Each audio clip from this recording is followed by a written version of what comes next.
I'm standing in the Jerusalem neighborhood of Gilo. Down there is Bethlehem and Beit Jala in the West Bank, and with me is retired Colonel Danny Tirza. Nice to see you. You were the colonel in charge of the security barrier between the West Bank and Israel. How is it working? How many years old is it, first of all?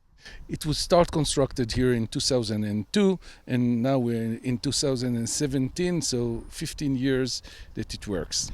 How many people try and cross the barrier on any given day?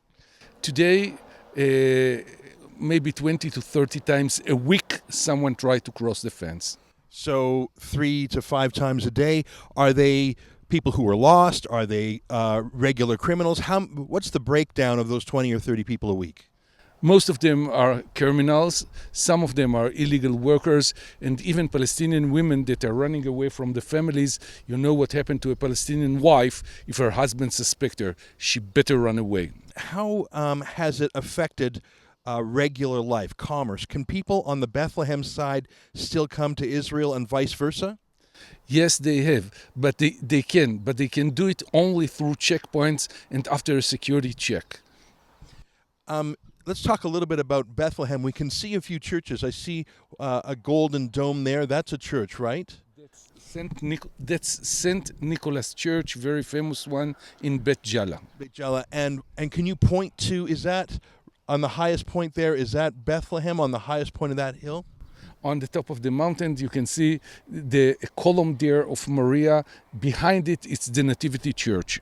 So the geography is extremely small. I mean, we're here in Jerusalem. Bethlehem is really, if this was in North America, it would be called a neighborhood of Jerusalem. Bethlehem really isn't even separate.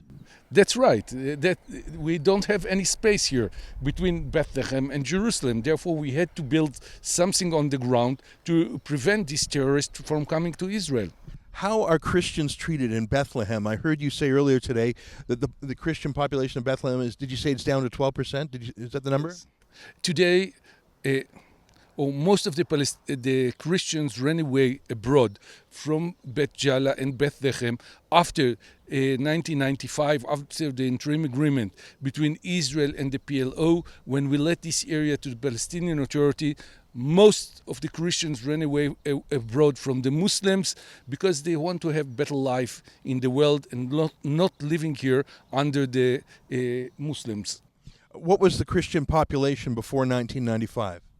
I don't know really the numbers, but it was about 70% of Bethlehem, and today only 12%. So Bethlehem was emptied of Christians by the PLO in a decade?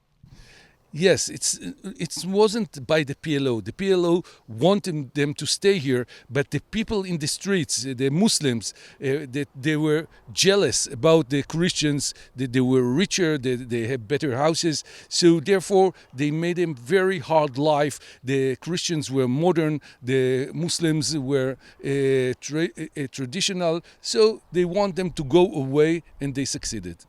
Last question. Do you think that this security barrier is in any way a model that the United States could use on the Mexico-U.S. border? Is it?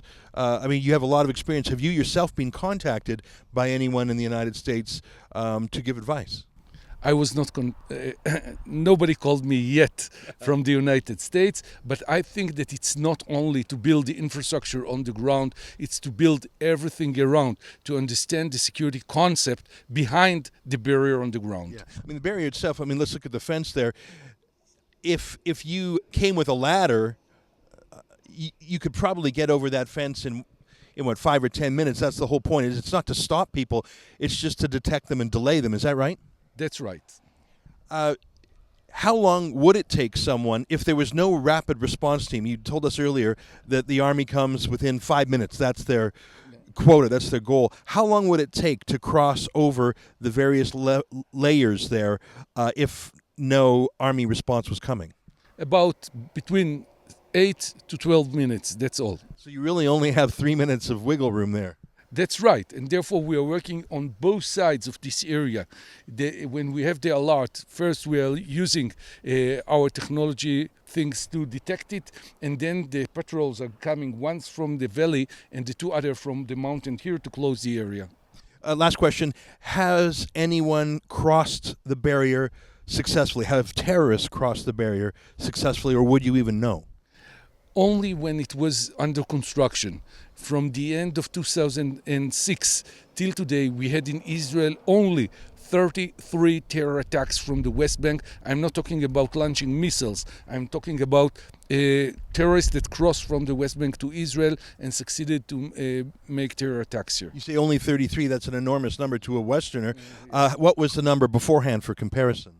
From 2000 till the end of 2006, we had about 4,000 terror attacks, and we lost in this period 1,562 people that were murdered by these terror attacks. So it cut it down 99%. But has anyone actually come over the barrier? Do you know if someone has been able to get across the barrier faster than you were able to catch them?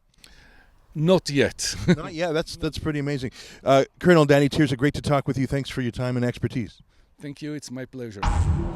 We're in Israel for the week, and we're putting all our videos up at rebelisrael.com. Go check it out, watch the videos, and if you want to help us crowdfund our costs, we'd be grateful, and you can do it there too.